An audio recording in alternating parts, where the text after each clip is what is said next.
Do you believe in the elf, the witch, the mermaid, the wolf? Scriptures tell of their storied history and their involvement in the evolution of Fenrir. What if there were more of them? More gods, more goddesses, living throughout history and maybe even walking among us now?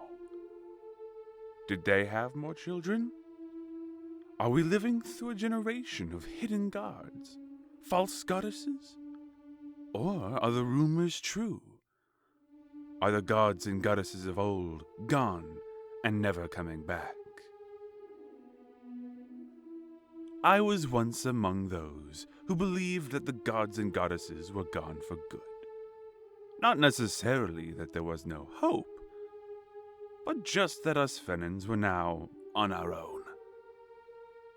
New gods began to arise, but they had no special powers or the ability to actually save us.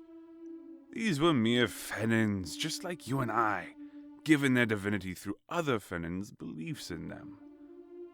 If someone crept inside Ingvar's tent while he was asleep and shoved a dagger in his throat, he would die just like the rest of us.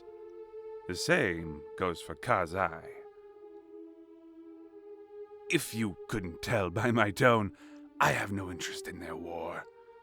So much so that I hitched a ride with a pirate in Vesuvia and had them drop me off on the continent in the north. Cold climates and the unknown sound better than whatever hell these two are going to release on Fenrir just to settle a rivalry.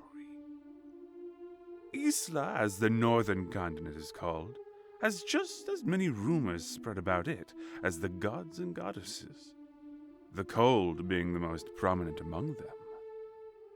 So you can imagine my surprise when I made it there and saw a lot of the snow melted. The first town I entered was quite remarkable.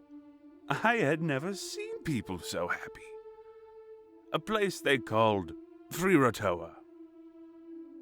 I planned to hide that I was from the main continent as I questioned the locals, but it was obvious to tell. Everyone on Isla knew the tale of Rask, the forgotten god, and his liberation of Rotoa.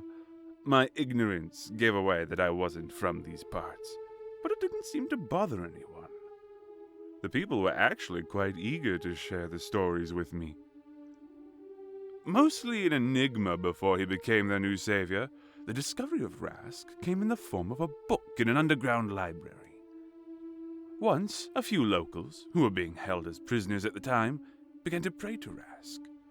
He emerged as if summoned from the tome to punish those who were enslaving them.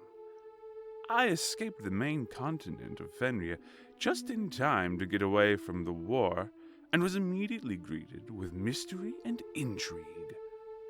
I thought I would come here and just live out the rest of my days peacefully. But I could relate to the interest these people showed in Rask. I wanted to know more.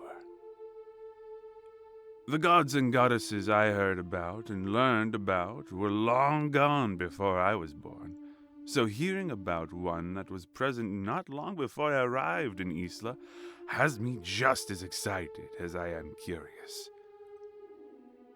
I met some of the more devoted locals, including the man who discovered the book about Rask. Now that Rotoa was free again, they began to sift through the rest of the books in the library in hopes of finding more information on Rask. They were preparing to become prophets of Rask, to help spread the word of the new god among them. I don't think I would want the burden of being one of these prophets, but I was interested in following them on their journey. I asked if I could accompany them, and explained that I was new to Rotoa. They confirmed that I was from Fenrir, before the man who found the book of Rask slid a different tome in my direction. There were some things in the book that residents of Isla weren't too sure about, and they hoped maybe someone from the main continent could make sense of it. I looked down at a book with 2 wolves ingrained on the cover.